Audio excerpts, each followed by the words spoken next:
қазақ тілі сабағы. Қазақ тілінен біз сендермен Кахот платформасы арқылы қазір сұрақтарға жауап береміз. Сондықтан барлығымыз кіріп отырмыз қазір Кахот платформасына.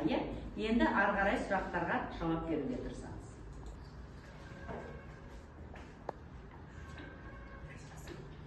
Минутын азайту керек сияқты.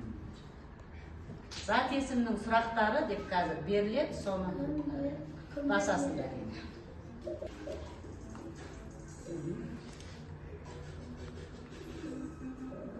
Енді мынаны баршы. Деген 4 адам қазір бірінші орында Айерке келе жатыр. Содан кейін Айсұлтан мен Санжар, соның Азиз, Раяна, Ақназар келе жатыр. Енді келесіге мұқият болыңыздар. Ал мұқият болыңыздар. Жалқы есімді табамыз қазір, мұқият болыңыздар. Жалқы есім қалама, балама, алматыма суретті. 5 сұраққа да дұрыс жауап, бір дұрыс емес жауап. Ал енді орнымызды көреміз. Айерке әлі бірінші орында келе жатыр, соңын Айсұлтан мен Санжар, Раяна, Ақназар, Азиз келе жатыр. Келесі сұраққа дайын боламыз.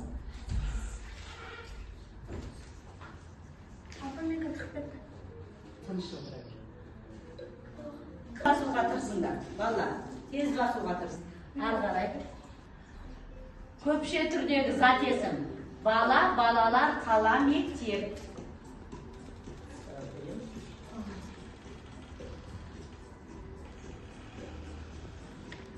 Қай орында келе жатыр екен? Ал енді қараймыз балалар, Айерке әлі бірінші орында келе жатыр, тура солай келе жатсыңдар.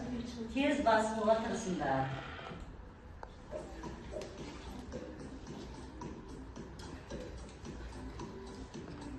Алты жауапта дұрыс. Бірақ енді бұл жерде Айерке әлі бірінші орында келе жатыр, Ақназар Айсұлтан.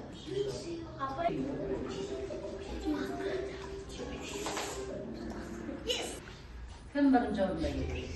Айсұлтан мен Санжар бірінші орынға шықты. Жарайсыңдар. Айерке келе жатыр, Ақназар келе жатыр, соңын Аяулым, соңын Сәлин Раяна келе жатыр. Келесі сұрақ.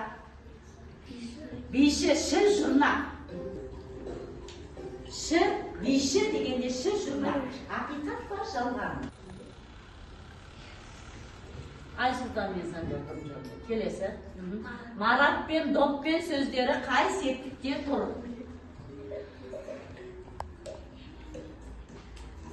Дұрыс емес жауаптар бар екен мына жерде балалар. Айерке бірінші орынға шықты, Айсұлтан мен Санжар екінші орында келе жатырмыз. Келесі. Негізгі зат есімді табасыңдар. Енді білесіңдер, негізгі және туынды зат есімді. Негізгісі ғана.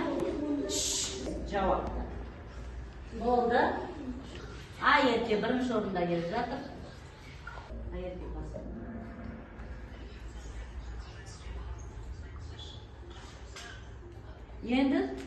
Енді орын береден қарап тұрамыз бағымыз. Үшінші орында Ақназар, екінші орында Айсұлтан, бірінші орын тұрып тұрамыз. Айерке шапалақтаймыз. Айерке, екінші орында Айсұлтан мен Санжар, үшінші орында Ақназар келді. Тағдары шапалақтаймыз. Туралы мәлімет мінекей алдыларында. Сендер қалғандар.